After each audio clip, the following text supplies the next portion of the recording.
Assalamualaikum warahmatullahi wabarakatuh. Bismillahirrahmanirrahim.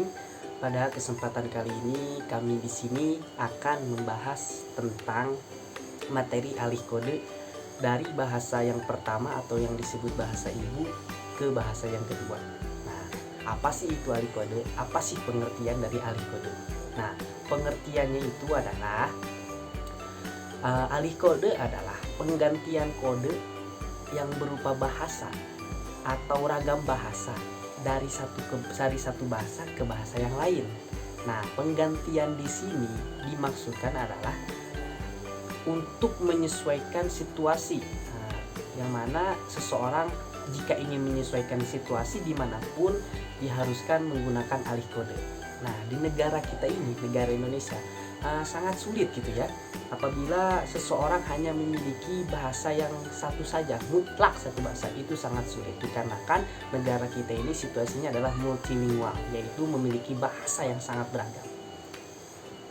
Nah, menurut Bapak Suito, pendapatnya yaitu alih kode itu dibagi menjadi dua bagian. Yang pertama adalah alih kode ekstern, yaitu yang mana alih bahasa dari dalam negeri ke luar negeri. Contohnya misalnya kita alih kode dari bahasa Indonesia ke bahasa Inggris. Atau yang kedua itu alih kode intern, yaitu bilah alih varian bahasa, yang maksudnya itu hanya dalam negeri saja, yaitu contohnya seperti alih kode dari bahasa Sunda ke bahasa Jawa. Nah, sebelum kita membahas tentang faktor-faktor yang mempengaruhi alih kode atau wujud-wujud alih kode dan struktur alih kode dari bahasa ibu ke bahasa yang pertama, agar bisa memahami itu kita simak dulu contoh dari alih kodenya. Nah, contoh alih kode dari bahasa ibu ke bahasa atau bahasa pertama ke bahasa kedua, misal ada seorang anak yang bernama contoh Zahwa. Dia lahir dari seorang ayah yang keturunan Sunda dan ibunya keturunan Jawa. Nah, namun mereka bertiga tinggal di Jakarta, yang mana daerahnya itu mayoritas penduduknya percakapannya selalu menggunakan bahasa Indonesia. Nah, namun mereka itu bertiga tidak tinggal bertiga saja gitu. Ada adik ibunya Zahwa, atau bisa kita sebut contohnya Ibu Siti. Nah, Ibu Siti ini berfungsi mengasuh atau menjaga Jawa di saat ayah dan ibu Jawa sedang bekerja.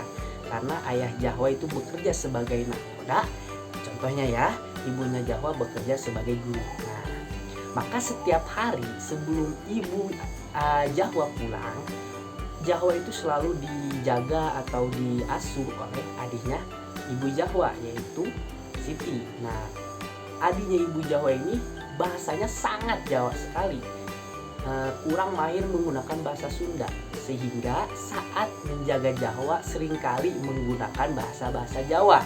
Misalnya saat ingin memberi makan pada Jawa, contoh ya, saat ingin memberi makan Jawa atau ingin bertanya pada Jawa, Jawa gelem malem. Nah, kalau bahasa Indonesia Jawa mau makan gitu. Atau misalnya Jawa turu dulu atau misalnya menyuruh agar duduk, Jawa rene duduknya. Nah, atau misalnya saat mengajarkan hal-hal yang standar seperti menghitung, misalnya Jawa ikuti ya, siji, roro, telu, papat, limo, nenem, pitu, wolu, sangapuluh, dan masih banyak yang lainnya. Sehingga karena kesehariannya adik ibunya Jawa atau Ibu Siti ini mengasuh Jawa, sehingga saat Jawa berusia 2 tahun, yang mana usia yang sudah mulai bisa berbicara, walaupun hanya pengumpulan kata per kata saja, belum menjadi sebuah kalimat, hanya misalnya perkataannya saja untuk membuat kalimat itu, sehingga Jawa ini terbiasa menggunakan bahasa Jawa. Seperti saat ingin makan, Jawa biasa bilang nak maem, atau saat menolak sesuatu, ora. Nah, sehingga Jawa memiliki bahasa pertamanya, yaitu bahasa Jawa. Namun pada suatu saat ayah Jawa ini pulang ambil cuti dari pekerjaan nakodanya itu, dikarenakan akan pergi ke kampung halaman di daerah Bogor, dikarenakan sang nenek Jawa atau ibu dari ayahnya Jawa itu sakit.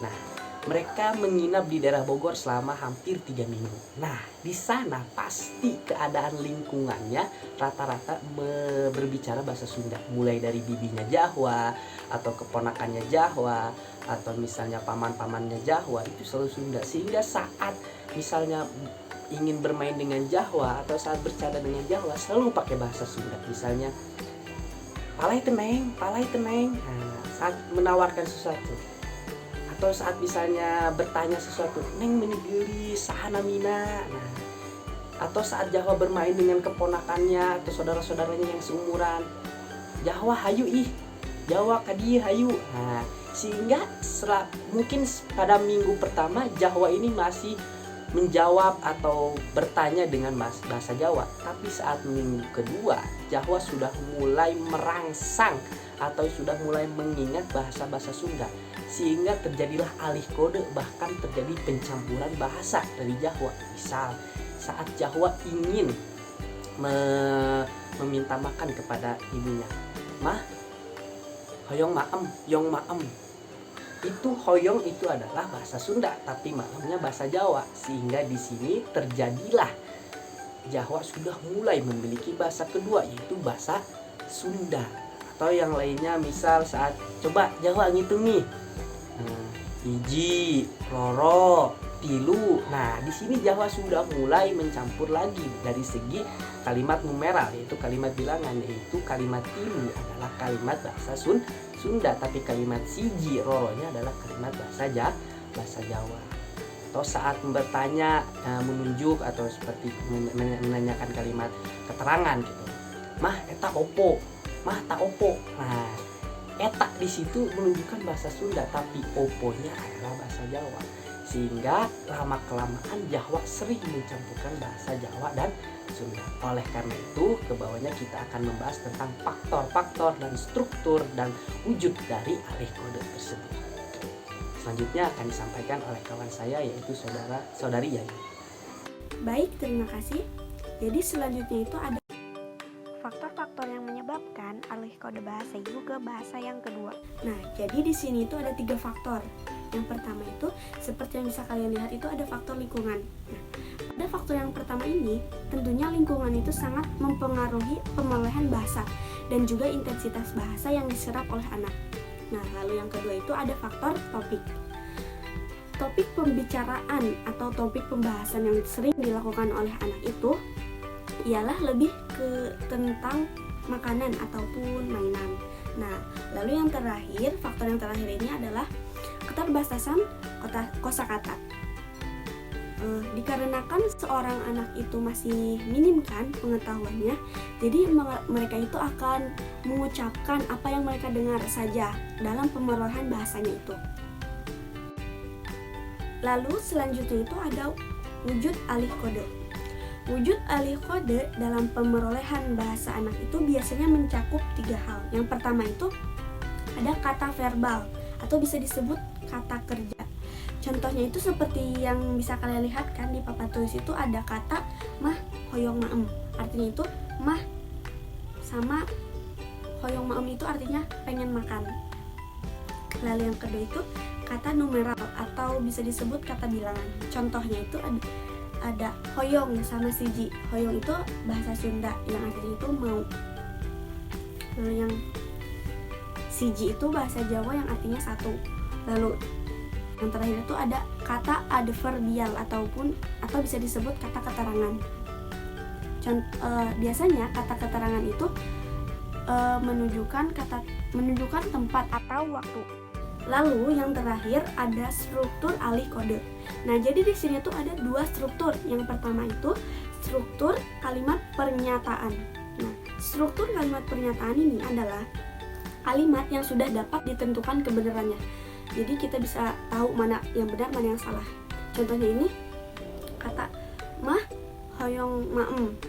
Nah, bisa kita lihat kan dari kalimat pernyataan ini bahwa si anak ini memberikan informasi bahwa si anak ini ingin makan.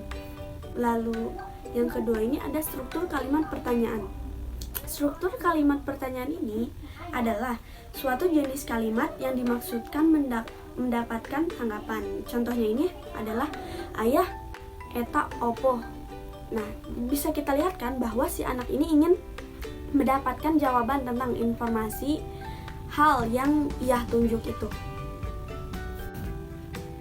Baik, sekiranya itu saja yang bisa kami sampaikan. Kurang dan lebihnya mohon dimaafkan. Wabillahi taufiq wal hidayah. Wassalamualaikum warahmatullahi wabarakatuh.